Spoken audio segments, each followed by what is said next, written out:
Hari ni aku nak share dengan korang semua ulasan pasal episod ketiga siri Ultraman Deca. Kepada sesiapa yang masih belum lagi menonton episod ketiga ni, aku syorkan supaya korang menonton terlebih dahulu sebab apa yang aku nak ceritakan ni ada spoiler. Nanti kalau korang tengok episod ketiga tu, dia jadi tak best lah pula. Jadi sekarang ni aku akan ceritakan terlebih dahulu apa yang berlaku dalam episod ketiga ni, dan kemudian aku nak ulaslah beberapa perkara yang menarik dalam episod kali ni. Episod kali ni bermula dengan Kapten Murahoshi memperkenalkan pengurus peralatan dan kelengkapan pasukan Guard Select, iaitu Profesor Yuichiro Asakage. Lepas tu, Kapten Murahoshi kata dia akan buat satu ujian khas untuk mengenal pasti siapakah ahli pasukan Guard Select antara Kanata, Soma dan Kirino yang akan mengawal pesawat Guards Falcon. Semasa ujian simulasi ni diadakan, ketiga-tiga ahli pasukan tu gagal mengawal Guards Falcon dengan baik. Ketika ketiga-tiga ahli tu sedang menjalani ujian, Kapten Murahoshi berbincang dengan timbalan Kapten Kaizaki tentang 5 King Sphere yang pernah muncul kat bumi. Kaizaki mengatakan bahawa 5 King Sphere tu telah menghilang menjadi partikel-partikel cahaya, kemudiannya bertukar menjadi lapisan yang telah menutup bumi. Kapten Murahoshi pun turut menjangkakan bahawa sphere-sphere kecil ni pun bertukar menjadi partikel-partikel cahaya dan turut menjadi lapisan yang telah menutupi bumi. Selain tu, Kaizaki turut menimbulkan persoalan sama ada sphere menjadi punca kemunculan banyak raksasa kat bumi.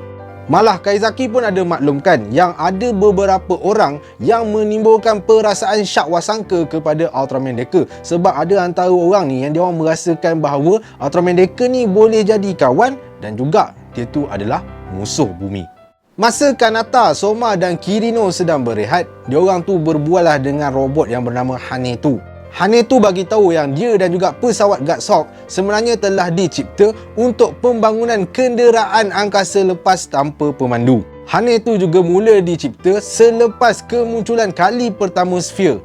Masa diorang tengah sambung jalani ujian simulasi, tiba-tiba diorang dikejutkan dengan bunyi amaran kehadiran raksasa. Nama raksasa yang muncul pada kali ini ialah raksasa Gomora. Ui, awal gila pula raksasa legend ni muncul kan? Menurut timbalan Kapten Kaizaki, raksasa Gomora ni adalah raksasa yang ganas. Tapi dia takkan muncul tanpa sebab. Mesti ada benda-benda yang dah berlaku yang menyebabkan raksasa Gomora ni muncul kat bumi. Jadi, buat pertama kalinya, Kanata, Soma dan Kirino akan beraksi sebagai ahli pasukan Guard Select secara rasmi. Walaupun ujian simulasi ketiga-tiga ahli pasukan tu tak berapa baik, tapi berdasarkan prestasi semasa, markah Kanata adalah markah yang paling tinggi. Sebab tu, Kapten Murahoshi telah memilih dia sebagai orang yang akan mengawal Guards Falcon. Robot Hanetu pula akan mengawal Guardhawk dan membantu Kanata yang membawa Guards Falcon. Timbalan Kapten Kaizaki memberi arahan kepada Guards Falcon dan juga Guardhawk supaya menembak Echo Gomora kerana di situlah terletak kelemahannya. Tapi bukan senang nak tembak Echo Gomora tu, nak menghampiri dia pun bukan main susah weh. Lebih-lebih lagi Gomora ni dia boleh keluarkan tembakan melalui tanduknya. Walaupun susah, tapi akhirnya Guards Falcon dan juga Guardhawk berjaya menembak Echo Gomora sampai terputus. Masa tu pasukan Guard Select ni ingatkan diorang dah berjaya lah melumpuhkan pergerakan Gomora tu. Sekali tiba-tiba entah macam mana muncul banyak pesawat-pesawat sphere yang datang ke arah Gomora dan kemudian diorang bergabung pula dengan Gomora. Penggabungan Gomora dengan pesawat-pesawat sphere tu telah menyebabkan Gomora berubah bentuk menjadi sphere Gomora. Lepas tu, sphere Gomora telah melancarkan satu serangan gelombang yang menyebabkan pesawat Guards Falcon dan juga Guardhawk gagal berfungsi dengan baik buat seketika. Tapi sebelum tu, aku nak tanya kat korang. Korang nak tak belajar cara buat duit dengan trade NFT? Trade NFT adalah salah satu cara yang paling padu untuk buat duit pada masa sekarang ni. Dengan ilmu yang betul, korang boleh dapat untung yang lumayan hasil daripada trade NFT ni. Kalau korang nak belajar, dapatkan panduan video belajar cara trade NFT dalam bahasa Melayu ni daripada High Wealth. Memang sesuai untuk sesiapa saja yang baru je mula nak belajar cara trade NFT. So, kalau korang nak dapatkan video panduan cara trade NFT dalam bahasa Melayu ni, aku ada letak link kat ruangan komen kalau korang tengok kat FB. Kalau korang tengok kat YouTube, aku ada letak link kat ruangan description. Dan kalau korang tengok video aku ni kat TikTok, aku ada letak link kat ruangan bio. So, jangan buang masa, cepat-cepatlah belajar cara trade dengan NFT ni dan buat untung yang lumayan. Okay, sekarang kita sambung balik dengan cerita kita. Pada masa tu, Kanata merasakan sudah sampai masanya untuk dia bertukar menjadi Ultraman Decker untuk menyelamatkan keadaan. Kanata pun berkomunikasi dengan Hanetu supaya dia menggunakan sistem online untuk mengawal Guards Falcon juga. Lepas tu, Kanata cakap kat Hanetu supaya merahsiakan apa yang dia bakal dengar. Sebabnya, Kanata akan bertukar menjadi Ultraman Decker kat dalam pesawat Guards Falcon tu. Perubahan Kanata menjadi Ultraman Decker seolah-olah tak ada makna langsung. Sphere Gomora tu memang terlalu kuat untuk Ultraman Decker. Memang susah betul Ultraman Decker nak tumbangkan Sphere Gomora tu. Teruk weh Ultraman Decker kena tibai dengan Sphere Gomora tau. Lepas tu, masa Ultraman Decker susah payah nak kalahkan Sphere Gomora tu, dalam Ultra Inner Space, depan Kanata, muncul satu kad baru. Nama kad tu ialah Strong Card. Bila Kanata masukkan Strong Card tu dalam Ultra Deflacia, Ultraman Decker pun berubah menjadi Ultraman Decker Strong Type. Kad tu telah menyebabkan Ultraman Decker berubah menjadi kuat dan lebih bertenaga. Bila dah berubah menjadi Strong Type tu, barulah kita boleh tengok Ultraman Decker berjaya membuat serangan-serangan yang boleh menumbangkan Sphere Gomora. Malah dengan selambanya, Ultraman Decker boleh menghadang tembakan yang telah dilepaskan oleh Sphere Gomora. Lepas tu, dengan membuat serangan Dolnade Breaker, Ultraman Decker akhirnya berjaya memusnahkan raksasa Sphere Gomora.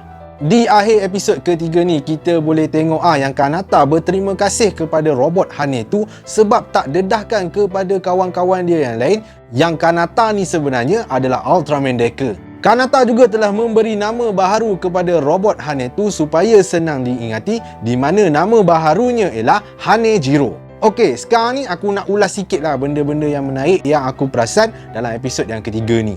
First kali ialah tentang Profesor Yuichiro Asakage. Kalau korang nak tahu, pelakon yang pegang watak Profesor ni sebenarnya adalah pelakon yang sama menjadi human host pertama Ultraman Zero. Masa tu, pelakon tu memegang watak yang bernama Ran. Kedua, kita boleh tengok ada percanggahan pendapat antara Kapten Murahoshi dan juga Profesor Asakage. Profesor Asakage ni sebenarnya dia tak setuju bila mana Kapten Murahoshi memilih Kanata, Soma dan juga Kirino sebagai ahli baharu pasukan Guard Select. Tapi Kapten Murahoshi memilih diorang bertiga tu sebab dia merasakan bahawa peperangan dengan kaum alien sphere ni akan berlangsung dalam jangka masa yang lama. Jadi dia nak didik anak-anak muda ni supaya menjadi penyambung legasi Guard Select. Ketiga, kita boleh tengok betapa gigihnya Suburaya nak menjadikan siri Ultraman ni logik di sudut pandang penonton-penontonnya. Kelogikan tu kita boleh tengok masa Kanata nak bertukar menjadi Ultraman Decker, dia tak terus bertukar tau masa dia berada dalam Guards Falcon tu. Dia suruh Hanejiro kawal dulu Guards Falcon tu dan lepas tu baru dia bertukar menjadi Ultraman Decker. Yelah, kalau dia terus je bertukar menjadi Ultraman Decker dan tak ada orang yang kawal Guards Falcon, nanti Guards Falcon tu terhempas, Kapten Murahoshi marah pula dekat Kanata tu. Silap hari bulan, Kanata boleh kena buang daripada Guard Select dan lepas tu terus tamat macam tu je si Ultraman Decker. Selain tu, ada satu lagi kelogikan yang aku tengok dalam episod kali ni, iaitu babak di mana Ultraman Decker hampir-hampir menghempap sebuah hospital. Masa tu, timbalan Kapten Kaizaki dia bagi arahan supaya menjauhkan Gomora daripada hospital tu sebab ramai lagi pesakit yang tak keluar daripada hospital tu. Susah kita nak jumpa babak macam ni dalam siri-siri Ultraman yang lain weh. Biasanya Ultraman dan raksasa bila diorang berlawan memang diorang main redah je mana-mana bangunan yang ada kat situ. So, bila babak tu ditunjukkan, nampak macam realistik lah juga kan yang bangunan tu masih ada orang dan kalau boleh kena hati-hati lah supaya tak menyebabkan kematian. Lagi satu, aku memang nak pujilah usaha Suburaya dalam menghasilkan siri Ultraman Decker ni.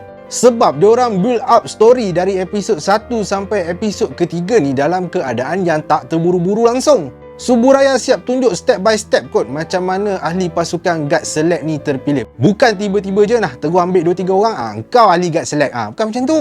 Suburaya siap tunjuk kena masuk pusat latihan dulu, lepas tu kena buat ujian khas dulu, lepas tu kena buat ujian simulasi dulu sebelum bawa Guards Falcon. So dari situ kita boleh nampak lah nak jadi ahli pasukan Guard Select ni bukan benda yang senang weh. So itulah dia jalan cerita dan juga ulasan aku tentang episod ketiga siri Ultraman Decker. Aku harap lepas-lepas ni akan banyak lagi lah benda-benda yang logik dan menarik dalam episod yang akan datang.